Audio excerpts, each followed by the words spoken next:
నమస్కారం ప్రజలారా, public power YouTube ఛానల్కి స్వాగతం. ప్రైవేట్ పాఠశాలలో వారు ఏ విధంగా వాళ్ళ ఇన్కమ్ ఖర్చు పెట్టాలనే దాని మీద మీకు సమాచారం ఇస్తాను చూడండి. జియో నంబర్ 131/1994 జియోని రిలీజ్ చేయడం జరిగింది. ఈ జియో కాపీ చూపిస్తాను చూడండి.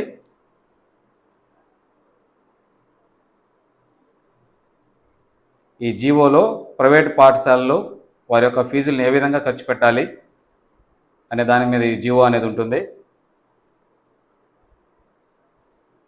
ఈ జియో ప్రకారం ఒకటి ఇన్కమ్ అనేది ఫీజుల రూపంలో ప్రైవేట్ పాఠశాలలో ఎంత అయితే వసూలు చేస్తున్నారో ఈ వసూలు చేసే ఫీజులలో 5% మాత్రమే వీళ్ళు ఇన్కమ్గా చేసుకోవచ్చు. ఈ మెయింటెనెన్స్ అనేది బిల్డింగ్ యొక్క రెంటు, పవర్ బిల్లు, ఇంకా అదర్ ఎక్స్పెన్సెస్ ఇవన్నీ కలిపి వారికి వచ్చిన ఫీజుల రూపంలో వచ్చిన అమౌంట్లో 15% అమౌంట్ అనేది మెయింటెనెన్స్ కింద ఖర్చు పెట్టుకోవాలి.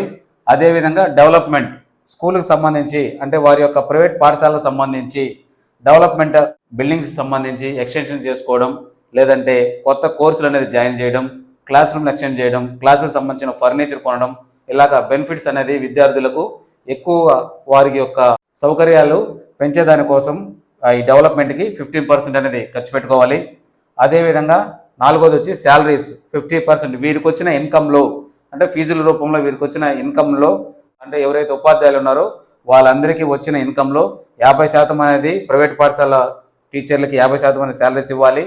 తర్వాత 5th పాయింట్ వచ్చేసి పిఎఫ్ అంటే ప్రావిడెంట్ ఫండ్ లేదా గ్రూప్ ఇన్సూరెన్స్, ఇవి కలిపి 15% అనేది వారి యొక్క ఆదాయం చూపించుకోవాలి. ఇవన్నీ చూసినట్లయితే మొత్తం 100%.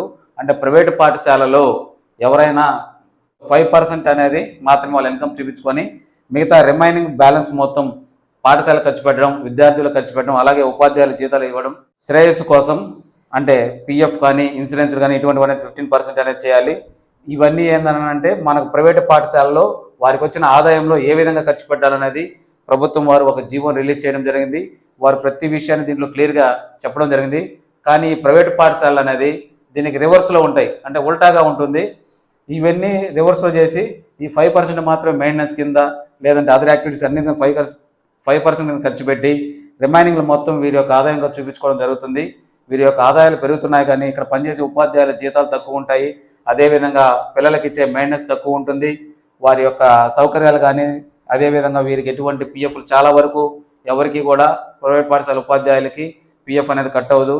ఈ విధంగా చేయడం వల్ల ప్రైవేట్ పాఠశాలల యొక్క ఆదాయాలు ఎక్కువైపోయినాయి. అదేవిధంగా అక్కడ పనిచేసే ఉపాధ్యాయుల జీతాలు మాత్రం చాలా తక్కువలో ఇస్తూ ఉన్నారు. ఈ వీడియో చూసిన ప్రతి ఒక్కరికి ధన్యవాదములు.